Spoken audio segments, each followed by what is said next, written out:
السلام علیکم ورحمۃ اللہ وبرکاتہ. زه یم ستاسو ورور ستاسو ملګری طاهر خان. دا ټیم موجود یو په بړخېلې کې په خپل کلي کې. نن زموږ شکر الحمدلله درېیمه ورځ ده. بله ورځ ویډیو ما ستاسو سره شریک کړې وه چې مونږ انشاءالله آغاز کوو د داسې افطارۍ کوم چې پروز کال زمونږ او زموږ د ملګرو کړې وه. خپلو کې راغونډ شو او همدغه ملګري دي ماشاءالله همدغه یوت دی د دو دغه مدد د وجې نه دا منډې تړلې د وجې نه هغه پاسبل شو چې څه کال مونږ دوباره شروعات وکړو. نن شکر دی درېیمه ورځ ده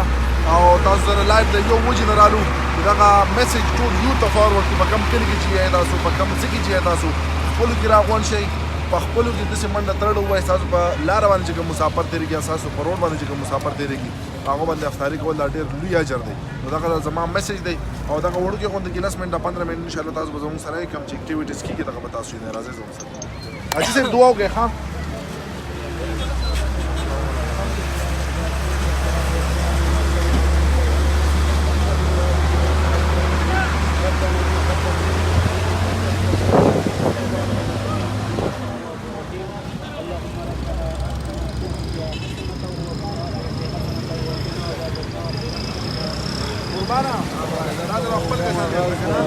بسم الله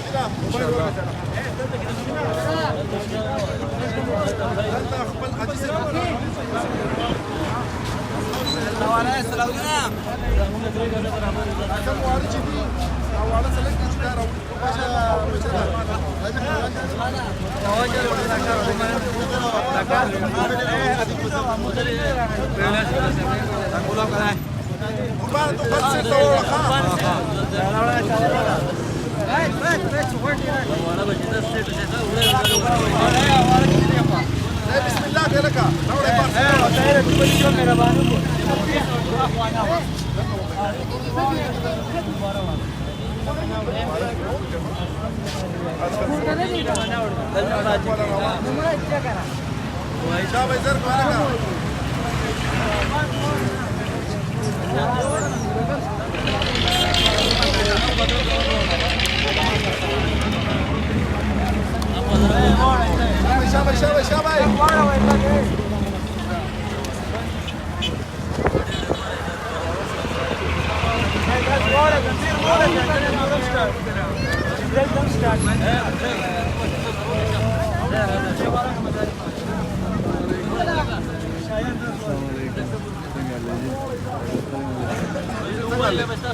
خیر جی مولوي صاحب زموږ دا ملګري لایف ګوري که نه د دې افطارۍ بارې کې څه وایي چې یو مسلمان ته افطاري ورکول خپل ملګري دا یوت راغونډ شي خپلو کې هغه منډه تړل وي د دې لږ فضایل راته بیان کړو بهتر بسم الله الرحمن الرحیم. ماشاءالله یو د نبي علیه السلام مبارک حدیث دی چې یو مسلمان ته روژه ماتې ورکول د دغه مسلمان چې روژې څومره اجر او ثواب ته الله کریم ورکوي هغه اجر چې هغه د روژې ماتونکي ته هم ورکوي. او دا ضروري نه ده چې دا دې په مړه خېټې که چېرته څوک چاته لږې اوبه ورکړي یا لږ کجوره ورکړي نو هغه هم مطلب دا دی په هغې باندې دغه اجر میلاوېږي او د دغه متعلقه کس په اجر کې اړو فرق نه راځي.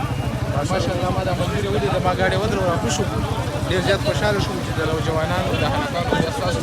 هغه جذبه چې یاره مسافر راځي هغوی ته مونږ روژه ماتې ورکړي چې د خدمت وشي خلک چې د هغه او ماښام په دې ټیم کې د انسانانو په تکلیف کې یا تکلیف یې ختمېږي او دعا کوي یقینا دعاګانې د خلکو قبلېږي.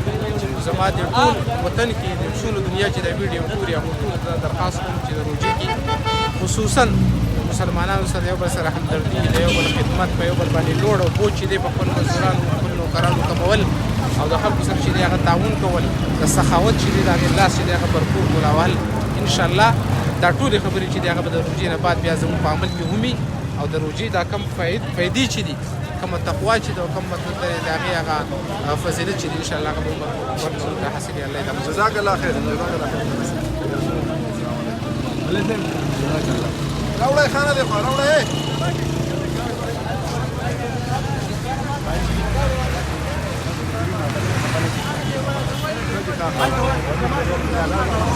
مهرباني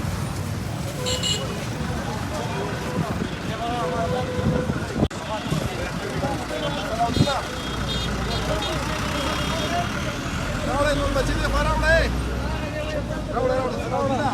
دې ګاډو والا حقیقت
یار دې ته ورخېدول پکار دي قربانه دل راشي دې زنانه دې پکې ورکا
ختم شو في سيما ختم شو لا ختم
بالخير کې عمل کړی نن راغلی شپږ ورځې هغه ومنلې د دوه ورځې اوبه چې دي هغه نورو کسانو ومنلې او الحمدلله نور هم ملګري ته شرطاون کوي راجدي به کوي په هر ځای کې چې ښاد او باوشي تیار دی ټول سوي مننه څنګه چې صلاح الدین به وي چې پیله شروعات زموږ قیصر به یې کړی و کینیډا نه او دغه شانتي نور هم زموږ په دې کلي کې خواږه نږدې نږدې ملګري دي د هغو د تعاون د وجې نه د هغو د سپورټ د وجې نه الحمدلله زموږ ورځې روانې دي کوشش به کوو چې اخر روزه پورې ویسو د خپل ګران ملګري صلاح الدین او د خپل ګران ملګري قربان کفایت بھائی د ټولو د زړه شکر ادا کوم چې دا یوت راغون شو په معاشره کې ډېر ریل چینج راوړي ډېر مننه صلاح الدین او بھائی یو ورځ دا خبرو کوم خیر بھائی دا آباد فاونډیشن وا تیر ځل دا خبرو کړو الحمدلله موږ خپل شټونه هم واغستا او موږ سره په کال کې مو درې وسه سره مو زه هغه هر یو ارګنایزیشن فاونډیشن سپورټ کوم چې به خپل پیسې را لې او په خلکو باندې لګي دا نه چې به د کفایت سے په 50000 سیلری دا صلاح الدین اعتراض دی لږ 20000 ورګړي دي نو زه هر یو هغه ارګنایزیشن هغه هر یو یوت سپورټ کوم چې خپل کې راغونډيږي خپل انکم راخلي هغه یو ځکه او په معاشره کې لګي په غریبو لګي هغه ته پوزټیو چینج راولي نو کدا آباد دی او کدا نور ارګنایزیشن دی कि अपनी मदद आपके तहत और माशरे की चेंज रावली जमा जरूर जरूर दी और जमा सपोर्ट वो हमेशा आपको ډیره مهرباني دعوت ورکړو تاسو په لګي په خپل سیمه باندې دغه شان ماته یو ملګری کالو کو تاسو په پیسې لګم د تورغر نه تاسو دغه ته کیسه پروګرام وکړي نو مورته موږ له تورغر نه مرانه کو دغه شي تاسو په خپل کلی کې شروع کړه دغه چې صلاح الدین به خبر کړه 15 ملګری راغون شوی وو کسان له روزه ماده ورکه خور کې شروعات شروع کړه نو مدد الله پاک